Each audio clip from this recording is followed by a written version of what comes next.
Hello everyone. My name is Shubham Singhania and I am your mentor for UGC NET Paper 1, Paper 2 Commerce and Management. तो जैसे ही आप अपनी तैयारी शुरू करते हैं जो सबसे पहला काम आपको करना है वो ये करना है कि आपको अपने सिलेबस को गो थ्रू करना है। बिकॉज अगर आप अपने सिलेबस को गो थ्रू नहीं करोगे you will and up reading anything and everything which I don't want.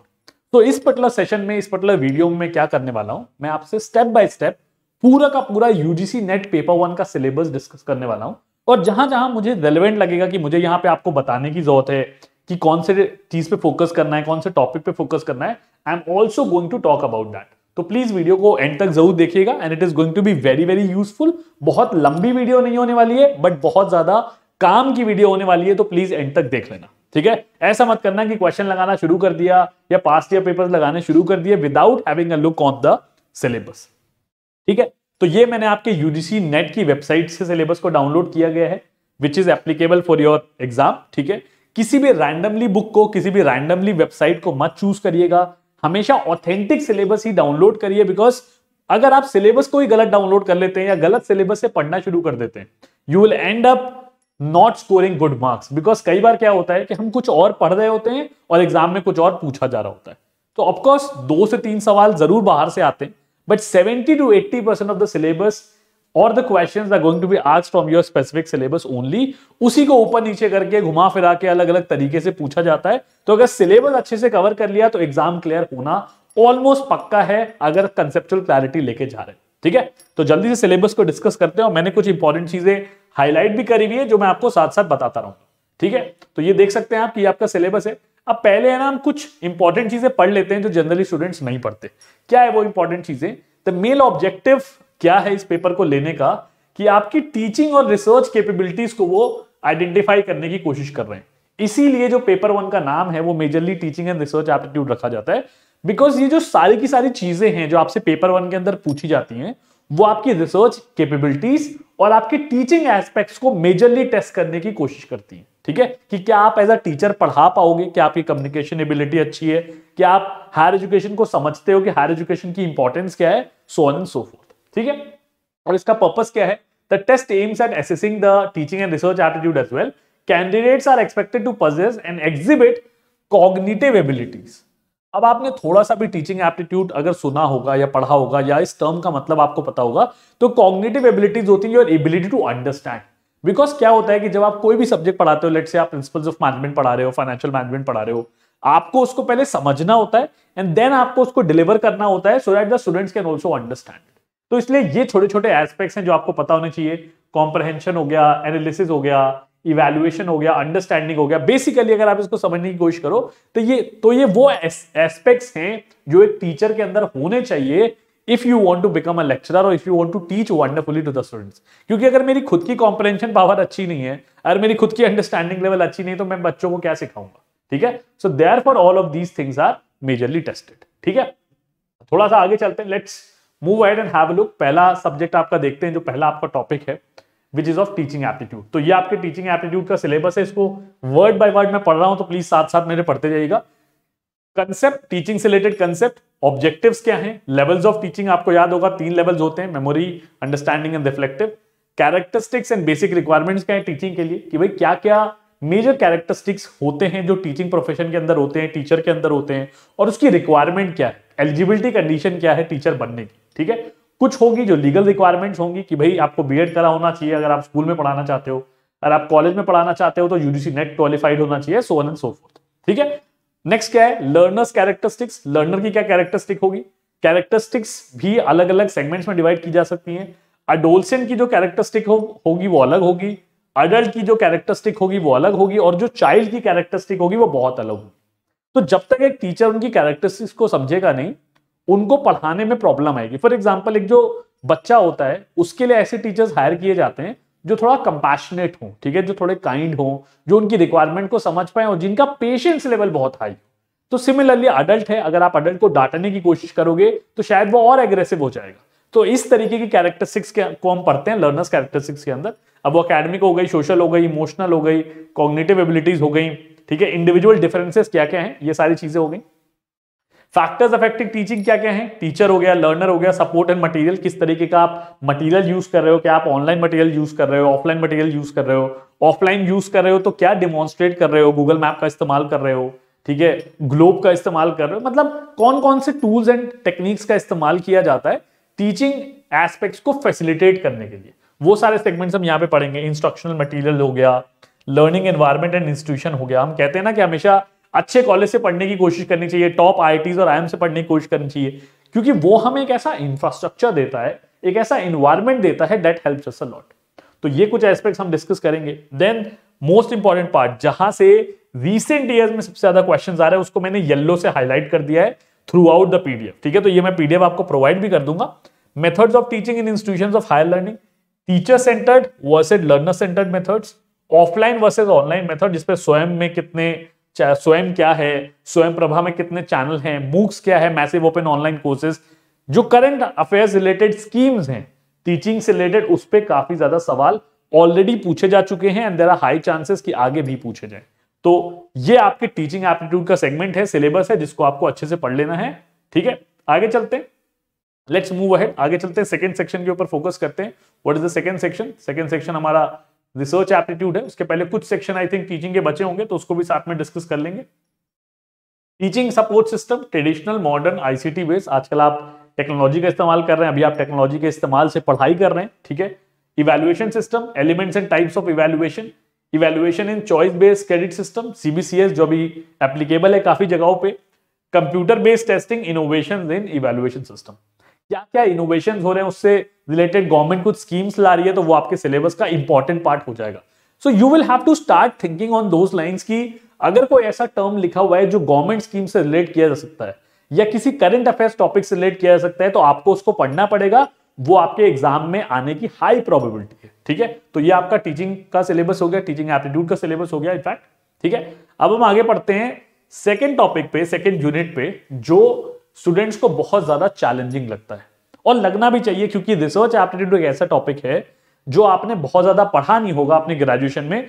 Post graduation में कुछ कुछ कॉलेजेस में इसको इंट्रोड्यूस किया जाता है और कुछ कुछ कॉलेजेस में नहीं इंट्रोड्यूस किया जाता, but this is a very important topic और बहुत स्कोरिंग भी है, because this is a conceptual topic. अगर आपको ये टॉपिक समझ में आ जाता है, your work is done. Research क्या है, रिसर्च का मीनिंग क्या है, टाइप्स क्या है, कैरेक्टरिस्टिक्स क्या है, positivism, post positivism approach, basically approaches हैं रिसर्च को डील करने के। वेरी इंपॉर्टेंट एक क्वेश्चन इसमें से आ जाता है।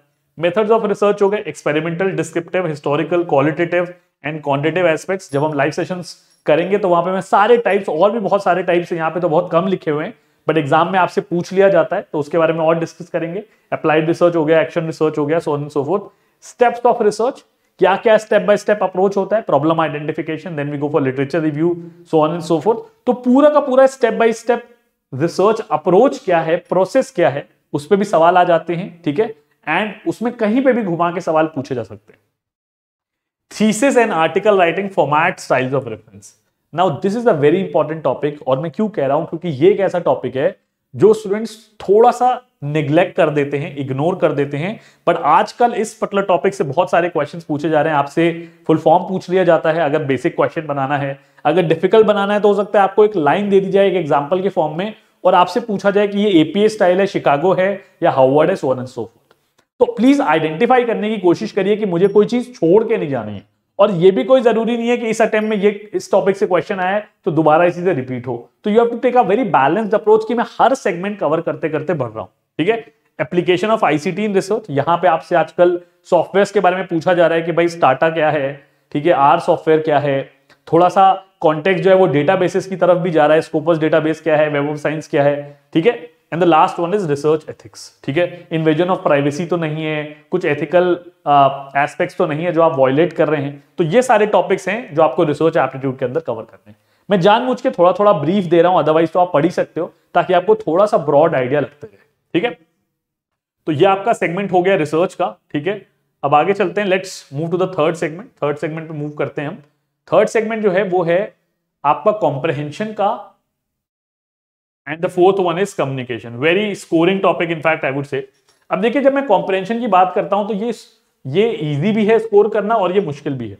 यहां पे बस आपको ध्यान क्या रखना है थर्ड यूनिट के अंदर, कॉम्प्रहेंशन के अंदर, कि आप कम से कम 5 से 10 मॉक्स लगा लें। और ये कोई जरूरी नहीं है कि आप एक साथ लगाएं, आप ये भी कर सकते हैं कि आप वीक में एक लगा लिया आपने, ठीक है, या वीक में 2 लगा लिया आपने। बट इससे फायदा क्या होगा कि आपकी प्रैक्टिस होती रहेगी। जितना ज्यादा आप रीडिंग कॉम्प्रिहेंशन रीड कर लोगे, प्रैक्टिस कर लोगे, उतना ज्यादा आपके लिए बेनिफिशियल रहेगा। और मैं बता दूं कि अगर आप पेपर 2 की तैयारी कर रहे हो तो मेजॉरिटी ऑफ द पेपर्स के अंदर अब जो लास्ट क्वेश्चन आ रहा है 10 क्वेश्चन का, 10 सवाल जो आते हैं वो भी रीडिंग कॉम्प्रिहेंशन पे आने लग गए हैं। तो ये मत सोच के जाओ कि यार इसमें तो हम कर ही लेंगे, इसको प्रैक्टिस करने की जरूरत नहीं है। 5 से 10 मॉक्स लगाने में कोई टाइम नहीं लगता, ठीक है, मुश्किल से 15 मिनट लगेंगे एक मॉक को लगाने में इनिशियल स्टेजेस में। और विद टाइम आपका टारगेट होना चाहिए कि मैं 8 मिनट के अंदर मेरा रीडिंग कॉम्प्रिहेंशन हो जाना चाहिए। तो इस ओरिएंटेशन के साथ आप आगे बढ़ सकते हो, ठीक है। 4th सेगमेंट जो है वो है हमारा कम्युनिकेशन का, वेरी वेरी स्कोरिंग सेगमेंट। बहुत स्कोरिंग भी है और बहुत डिफिकल्ट भी बन जाता है अगर इसमें से डिफिकल्ट टॉपिक्स आ जाते हैं। क्योंकि आजकल क्या किया जा रहा है, आपको टर्मिनोलॉजी दे दी जाती है, आपको टर्म्स दे दिए जाते हैं और उसमें आपको आइडेंटिफाई करना होता है कि स्टेटमेंट किससे रिलेट करता है, ठीक है। फिर भी एक बार सिलेबस देख लेते हैं। कम्युनिकेशन मीनिंग, टाइप्स के अंदर फॉर्मल, इनफॉर्मल, ये सारे क्वेश्चन आ जाएंगे। कैरेक्टरिस्टिक ऑफ कम्युनिकेशन क्या है, इफेक्टिव कम्युनिकेशन कैसे बना सकते हैं, इसके लिए एक टॉपिक कराया हुआ है मैंने, 7 C's ऑफ इफेक्टिव कम्युनिकेशन, ठीक है, उसको लाइव सेशन में भी डिस्कस करेंगे, डोंट वरी, ठीक है। Verbal and non verbal, intercultural and group communication, classroom communication. तो ये कुछ ऐसे एस्पेक्ट्स हैं जो कम्युनिकेशन को इफेक्टिव बनाते हैं और इनका यूज जो है आप डे टू डे लाइफ में करते रहते हैं, ठीक है, तो इनको पढ़ना जरूरी है। Barriers to effective communication, semantic barrier हो गया, साइकोलॉजिकल बैरियर हो गया, ऑर्गेनाइजेशनल बैरियर हो गया, फिजिकल बैरियर हो गया, पर्सनल बैरियर हो गया, ये सारे बैरियर्स आएंगे। And last is mass media in society. अब मैं यहाँ पे आपको एक छोटी सी चीज बताता हूं, इसी के अंदर एक टॉपिक आता है, ठीक है, जो यहाँ पे मेंशन नहीं है but it is very important, that is models of communication.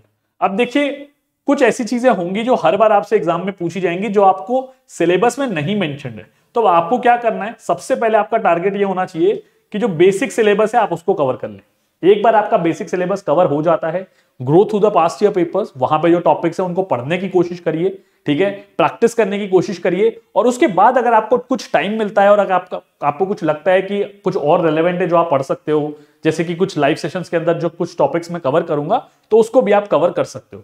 But आपकी पहली प्रायोरिटी ये होनी चाहिए कि जो सिलेबस में मेंशन्ड है उसको मैं पूरे अच्छी तरीके से थॉरो कर लूं।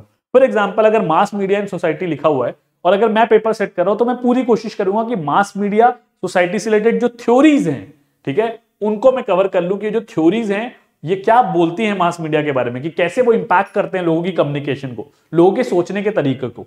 सो all of those things become very very important, ठीक है। आगे चलते हैं, let's move to the 5th unit now. 5th unit पे चलते हैं, which is the unit of mathematical reasoning, जो काफी सारे स्टूडेंट्स को डिफिकल्ट लगता है, बट आई एम श्योर कि अगर आप ठीक से प्रैक्टिस करेंगे तो आपको डिफिकल्ट बिल्कुल नहीं लगेगा। तो थोड़ा सा इसके बारे में बात करते हैं। Now you have to understand कि मैथमेटिकल रीजनिंग का जो अप्रोक्सीमेट वेटेज है वो करंट टाइम्स में थोड़ा सा बढ़ता जा रहा है, ठीक है, बिकॉज पेपर उन्हें थोड़ा सा डिफिकल्ट करना है, लेवल बढ़ाना है, और उनको पता है कि स्टूडेंट्स को ये डिफिकल्ट लगता है, तो इसलिए उन्होंने इस पर्टिकुलर टॉपिक से थोड़ा सा वेटेज बढ़ा दिया है। रिसेंट ईयर्स में 5 की जगह 6 से 7 क्वेश्चंस पूछे जा रहे हैं, तो इसका मतलब है कि आप इस टॉपिक को इग्नोर नहीं कर सकते। क्या क्या है इसके अंदर, types of reasoning, inductive reasoning हो गया, डिडक्टिव रीजनिंग हो गया, ठीक है, इनके कंसेप्ट्स क्या हैं, इनसे रिलेटेड क्वेश्चंस क्या हैं, उसको अच्छे से सॉल्व कर लीजिए। मैथमेटिक्स के अंदर number series, letter series, codes and relationships, कई बार फैमिली रिलेशनशिप्स पूछ ली जाती हैं आपसे, ठीक है। मैथमेटिकल एप्टीट्यूड के अंदर क्या है, fraction, time and distance, ratio proportion, percentage, profit and loss, interest, discount, average. तो टेक्निकली अब देखिए यहां पे फोकस करने वाली बात है कि ये जो 7 टॉपिक्स लिखे हुए हैं, fraction, second time and distance, third ratio and proportion, fourth percentage, fifth profit and loss, sixth interest and seventh average, ये 7 टॉपिक हैं दोस्तों स्टूडेंट्स जो आपको बिल्कुल अच्छे से कवर कर लेना है। अब गलती ये मत करिए कि you are just jumping to the questions. आपको क्या करना है, 6th 7th 8th की बुक लेके उसको बेसिक से पढ़ना है, बेसिक कंसेप्ट समझने हैं, क्वेश्चंस वहीं से सॉल्व होंगे। अगर वो बेसिक समझ में आ गया उसके बाद आप कोई भी क्वेश्चन कर लोगे, ठीक है। और मैं आपको ये भी बता दूं कि ये जो सेक्शन है ये आपके डीआई के भी सेक्शन को सपोर्ट कर देता है, क्योंकि अगर ये टॉपिक्स क्लियर हो गए तो जो डीआई के क्वेश्चंस आते हैं वो इसी पे बेस्ड होते हैं, सिर्फ डेटा गिवन होता है, ठीक है। तो इस पर्टिकुलर यूनिट से आपको एक दूसरे यूनिट के लिए भी फायदा मिल रहा है, उसके लिए भी बेनिफिट हो रहा है, तो प्लीज इस यूनिट को अच्छे से पढ़ लीजिएगा, ठीक है। आगे चलते हैं, आगे का डिस्कस करते हैं और यूनिट क्या है, ठीक है। Let's move ahead. अब हम पहुंच गए 6th यूनिट पे, which is a very lengthy unit, let me be very honest, थोड़ा सा ये लेंथी यूनिट है बट स्कोरिंग भी है, और आप अगर इसको अच्छे से कवर कर लेते हैं तो आपके पास पॉसिबिलिटी है कि आप जेआरएफ तक पहुंच जाएं। बिकॉज मैं आपको एक छोटी सी चीज बताता हूं, 25 से 30 क्वेश्चन जो है वो जनरली स्टूडेंट्स कर लेते हैं घींच तान के, क्योंकि नेगेटिव मार्किंग नहीं है।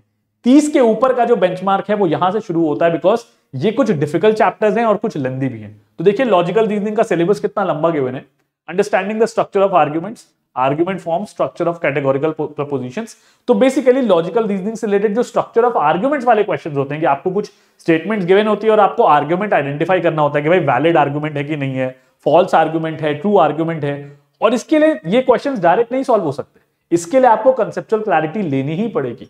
तो ये टॉपिक्स हैं, मूड्स एंड फिगर हो गया, फॉर्मल एंड इनफॉर्मल फैलेसीज हो गया, यूजेस ऑफ लैंग्वेज हो गया, कनोटेशन डेनोटेशन ऑफ टर्म्स हो गया, क्लासिकल स्क्वायर ऑफ अपोजिशन हो गया। तो स्क्वायर ऑफ अपोजिशन और स्ट्रक्चर ऑफ आर्ग्यूमेंट से सबसे ज्यादा क्वेश्चन पूछे जाते हैं। और मैं आपको लिख के दे सकता हूं कि अगर आपके कंसेप्ट हल्के से भी हिले हुए हैं, हल्के से भी 19-20 हैं, तो ये सवाल आपसे नहीं होंगे। बाकी जगह पे आप फिर भी एलिमिनेशन मेथड यूज कर सकते हो, यहां आप एलिमिनेशन मेथड का इस्तेमाल ही नहीं कर पाओगे अगर आपको कंसेप्ट नहीं आते। तो प्लीज इस टॉपिक को अच्छे से पढ़ लीजिएगा, ठीक है। Evaluating and distinguishing deductive and inductive reasoning, analogies, ठीक है, जहां पे आप रिलेट करने की कोशिश करते हो, Venn diagram, simple and multiple uses for establishing validity of arguments. तो आप क्या करते हो, आप आर्ग्यूमेंट्स सही है कि नहीं है, ट्रू है कि गलत है, फॉल्स हैं, जहां पे all animals are mammals, all mammals are animals, इस तरीके से जो स्टेटमेंट्स आते हैं उनको सॉल्व करने के लिए हम वेन डायग्राम का इस्तेमाल करते हैं और उससे आंसर निकालने की कोशिश करते हैं। That is a very important topic. Indian logic very very scoring, I would say 2 questions इसमें से आजकल लगातार आ रहे हैं। 2 क्वेश्चन नहीं भी आए तो एक तो 100% आएंगे। और स्टूडेंट्स क्या गलती करते हैं कि वो टर्मिनोलॉजीज को तो रट लेते हैं बट उनकी एप्लीकेशन नहीं सीखते हैं। तो जैसे यहां पे हमारे पास क्या है, 6 प्रमाणाज हैं, प्रत्यक्ष हो गया, अनुमाना हो गया, उपामना हो गया, शब्दा हो गया, अर्थापट्टी हो गया और अनुपलब्धि हो गया। अगर आप लाइव सेशन जाके देखोगे बहुत थॉरली मैंने इंडियन लॉजिक कवर किया हुआ है, ठीक है। स्ट्रक्चर एंड काइंड्स ऑफ अनुमाना हो गया, ठीक है, व्याप्ति हो गया और हेत्वाभाषा हो गया, जहां पे हम फैलेसीज ऑफ इन्फ्लुएंस को डिस्कस करते हैं। तो आप ये समझ के चलो कि स्टूडेंट्स गलती क्या करते हैं, वो सिर्फ इन टर्मिनोलॉजीज को रट लेते हैं और उन्हें लगता है कि हमारा सवाल सही हो जाएगा। जो एग्जामिनर है वो बहुत स्मार्ट है, वो डायरेक्ट क्वेश्चन नहीं देगा आपको, वो घुमा के कान इधर से पकड़ेगा, पीछे से घुमा के कि भाई ये बताओ कि ये प्रमाणास तो हो गए बट अगर मैं आपको एग्जांपल दे दूं तो क्या आप उसको अप्लाई कर पा रहे हो कि नहीं, that is the real challenge. तो ये आपके लॉजिकल रीजनिंग और इंडियन लॉजिक का सिलेबस है। 1 से 2 क्वेश्चन आप मान के चलो कि आपको इंडियन लॉजिक के मिलेंगे और 3 क्वेश्चन बाकी ऊपर से मिलेंगे जो कि स्क्वायर ऑफ अपोजिशन से मिल सकते हैं, स्ट्रक्चर ऑफ आर्ग्यूमेंट से मिल सकते हैं और एक आध वेन डायग्राम के बेसिस पे मिल सकते हैं। तो इसको आपको अच्छे से कवर कर लेना है, ठीक है। आगे चलते हैं, आगे बात करते हैं और क्या टॉपिक है, बहुत ही scoring topic, data interpretation. Data interpretation का टॉपिक है, इसको भी अच्छे से देख लेते हैं बहुत क्लियरली। अब मैं आपको एक सिंपल सा तरीका बताता हूं। डेटा इंटरप्रिटेशन के लिए आपको सिंपली करना क्या है कि जो मैथमेटिकल रीजनिंग के अंदर मैंने आपको 6-7 टॉपिक्स बताए उनको पहले अच्छे से कवर कर लीजिए, ठीक है। उसके बाद आपको क्या करना है, उसके बाद आपको जाके सिर्फ जैसे आप रीडिंग कॉम्प्रिहेंशन प्रैक्टिस कर रहे थे, आधे घंटे बना लीजिए, अपना ईयर मार्क कर दीजिए कि यार आधे घंटे मैंने डेटा इंटरप्रिटेशन प्रैक्टिस करनी ही करनी है। एक बार सिलेबस पढ़ देता हूं आपके लिए। Sources and acquisition of classification of data, generally सवाल नहीं आता इस टॉपिक के ऊपर। क्वांटिटेटिव एंड क्वालिटेटिव डेटा, हो सकता है कई बार मतलब पूछ लिया जाए बट इस टॉपिक को आप रिसर्च में कवर करेंगे तो चिंता करने की कोई बात नहीं है। अब ग्राफिकल रिप्रेजेंटेशन, चाहे बार चार्ट के फॉर्म में हो, हिस्टोग्राम के फॉर्म में हो, पाई चार्ट के फॉर्म में हो, आपको कोई फर्क नहीं पड़ता। क्यों? क्योंकि इन चार्ट से आपको क्या करना है, सिर्फ इंफॉर्मेशन गैदर करनी है। एक बार आपने इंफॉर्मेशन गैदर कर दी तो जो भी सवाल है उस पर जो भी मैथमेटिकल टॉपिक यूज हो रहा है, चाहे फ्रैक्शन यूज हो रहा है, परसेंटेज यूज हो रहा है, सिंपल इंटरेस्ट यूज हो रहा है, आपको सिर्फ उसका इस्तेमाल करके उन क्वेश्चन को सॉल्व करना है। तो आपको सिर्फ इंटरप्रिटेशन आनी चाहिए कि उस पर्टिकुलर डायग्राम से इंफॉर्मेशन कैसे ड्रॉ करते हैं। अगर आपने गलत ड्रॉ कर लिया तो क्वेश्चन वैसे ही गलत है, ठीक है। Data interpretation, data and governance, again data and governance से जनरली क्वेश्चन नहीं आता है, डेटा इंटरप्रिटेशन से 100% आता है, बट थोड़ा सा आप पढ़ सकते हो कि भाई जो भी डेटा है, ठीक है, उसका बेसिकली मैनेजमेंट कैसा है, उसका बेसिकली गवर्नेंस कैसा है, ठीक है। क्वेश्चन जनरली नहीं आता है, ठीक है, बट एनीवे सिलेबस में लिखा हुआ है। आगे चलते हैं अगले टॉपिक के ऊपर, which is the topic of information and communication technology. अब मैं आपको बताऊं 3 टॉपिक आपको मिलेंगे, information communication technology, people and environment and higher education. ये 3 ऐसे टॉपिक हैं जो मुझे लगता है एज अ मेंटोर जो आपको हमेशा सबसे लास्ट में तैयार करने चाहिए, या फिर देयर आर 2 ऑप्शंस, या फिर आधा घंटा आप ईयर मार्क कर दीजिए कि आप करंट अफेयर्स पढ़ते जा रहे हैं या न्यूज़पेपर पढ़ते जा रहे हैं और क्या कर रहे हैं, साइमल्टेनियसली नोट्स बना रहे हैं और एक कॉपी के अंदर जो भी आपको लगता है कि ये पीपल एनवायरमेंट से रिलेटेड है, ये आईसीटी से रिलेटेड है, ठीक है, या फिर ये हायर एजुकेशन रैंकिंग से रिलेटेड है, उसको उठा उठा के एक कॉपी में आप लिखते जा रहे हैं। ये काम आप कर सकते हैं। आईसीटी के टॉपिक के अंदर क्या है, जनरल एब्रिविएशन एंड टर्मिनोलॉजी, तो कुछ भी पूछा जा सकता है। Basics of internet, intranet, email, audio visual, जिसके अंदर बीसीसी कई बार पूछ लिया जाता है, ब्लाइंड कार्बन कॉपी क्या है, सीसी पूछ लिया जाता है। इससे रिलेटेड क्वेश्चन पास्ट ईयर्स में आए हुए हैं। Mouse, keyboard, development of computers, ये सारे कुछ इंपॉर्टेंट टॉपिक हैं। Digital initiatives in higher education, ICT and governance. अब ये टॉपिक जो है ये बहुत ज्यादा इंपॉर्टेंट है फॉर वेरी सिंपल रीजन कि जो भी आजकल गवर्नमेंट स्कीम्स आ रही हैं, गवर्नमेंट जो इंपॉर्टेंट स्कीम्स निकाल रहा है वो बहुत ज्यादा मूव्ड हैं टुवर्ड्स डिजिटलाइजेशन। ठीक है, डिजिटल इंडिया की तरफ हम मूव हो रहे हैं। तो इन टॉपिक से रिलेटेड जो भी गवर्नमेंट स्कीम्स आती है वो आपके एग्जाम के लिए एक्सट्रीमली इंपॉर्टेंट हो जाती हैं। तो उसको आपको एक जगह लिखते जाना है या फिर लास्ट में जब आपका सारा सिलेबस कवर हो जाए तो उनको खोज खोज के पढ़ना है। तो अगर आप अपने आधे घंटे की हैबिट बना लोगे करंट अफेयर्स के लिए, बहुत अच्छी हैबिट है। अदरवाइज भी बहुत कुछ सीखने मिलता है न्यूज़पेपर से। अदरवाइज बाद में उनको पढ़ना पड़ेगा because it is important for your examination. ठीक है, आई होप यहां तक आपको क्लैरिटी आ गई। ठीक है, अब मैं आपको आपके लास्ट टॉपिक पे लेके चलता हूं। ठीक है, which is the topic of last 2 topics, which is the topic of people environment as well as higher education. ठीक है, तो अगर मैं पीपल एनवायरमेंट के बारे में बात करूं तो इसमें भी थोड़ा सा लेंथी सिलेबस है। ठीक है, और थोड़ा सा वास्ट भी है। तो जनरली मैं आईसीटी, पीपल एनवायरमेंट और हायर एजुकेशन के अंदर भी स्टूडेंट को सजेस्ट करता हूं कि वो पीपल एंड डेवलपमेंट को सबसे लास्ट में कवर करें। ठीक है, बिकॉज कोई फायदा नहीं आप बहुत ज्यादा सिलेबस कवर करो, बहुत ज्यादा टाइम इन्वेस्ट करो और फिर बाद में जो फैक्चुअल क्वेश्चन आए वो आउट ऑफ कॉन्टेक्स्ट आ जाए जो आपने ना पढ़ा हुआ। ठीक है, तो इसको एक बार देख लेते हैं।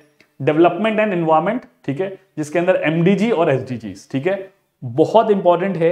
एक ना एक सवाल जरूर आता है, मैच द फॉलोइंग से आ सकता है कि एक तरफ आपको गोल्स दे दिए, ठीक है, और दूसरी तरफ उसके नंबर्स दे दिए। ठीक है, कि भाई ये जो गोल्स हैं उसको मैच करिए नंबर से। For example 17 sustainable development goals हैं तो आपसे पूछ लिया कि भाई ये नाम लिखा हुआ है गोल का और सामने उसका नंबर दे दिया, तो इसको अच्छे से कवर कर लेना है।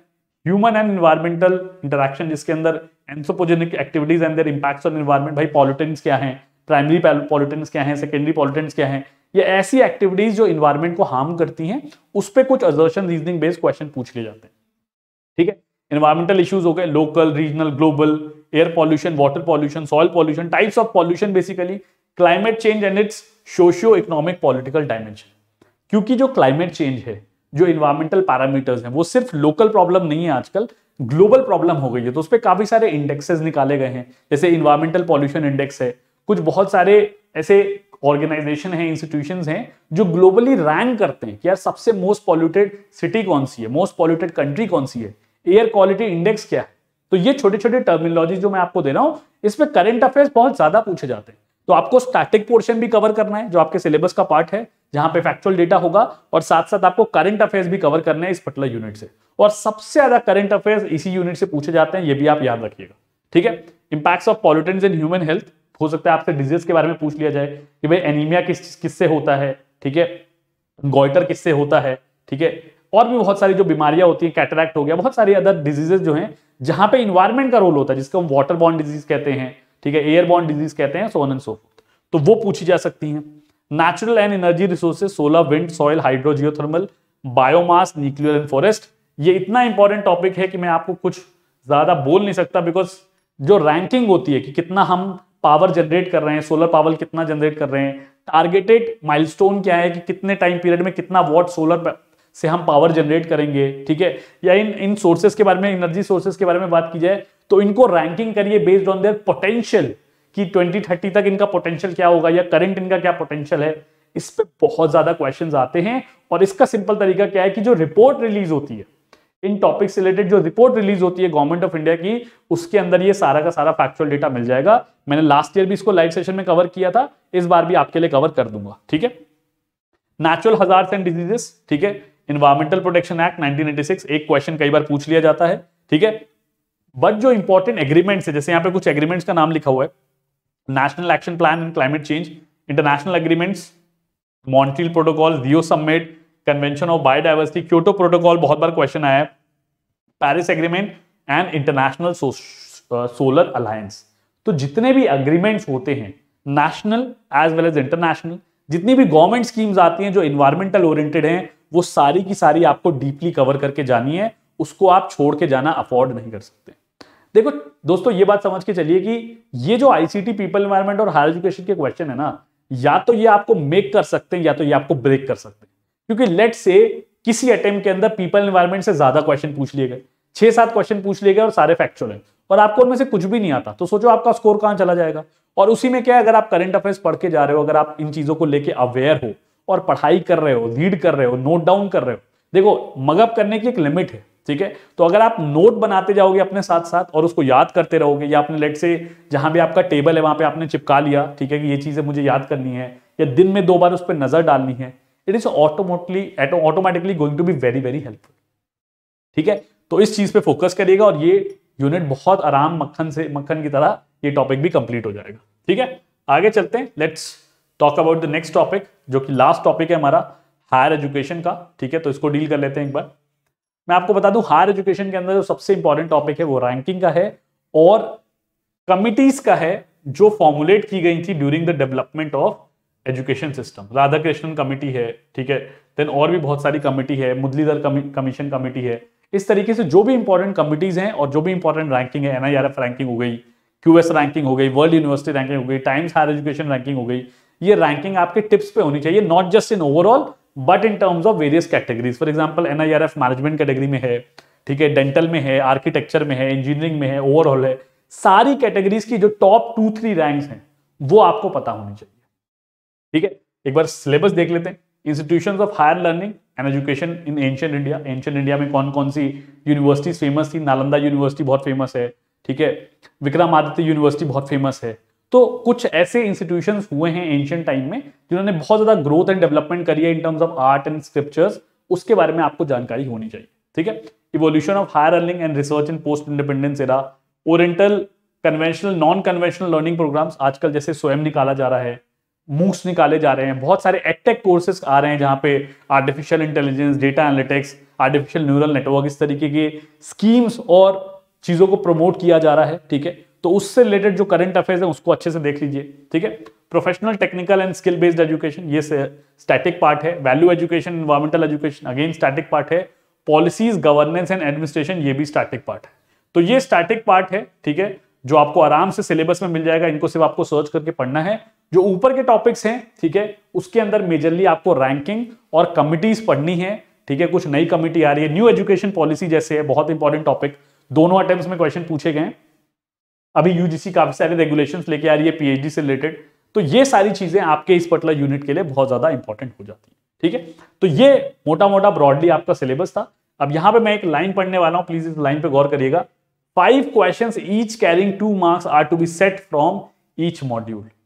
ये लिखा हुआ है कि are to be set, but कभी भी इसको फॉलो नहीं किया जाता। जैसे अभी जो एग्जाम हुआ था 2022 में, उसमें कॉमर्स वाले अटेम्प्ट में टीचिंग एप्टीट्यूड के अंदर, जो मैं बिल्कुल सही रिकॉल कर पा रहा हूं, टीचिंग एप्टीट्यूड के अंदर सिर्फ 2 क्वेश्चन ही पूछे गए थे, बाकी नहीं पूछे गए थे। तो आपको इस चीज का ध्यान रखना है कि आपको इस चीज से मूव्ड नहीं होना है कि नहीं यार 5-5 क्वेश्चन आएंगे।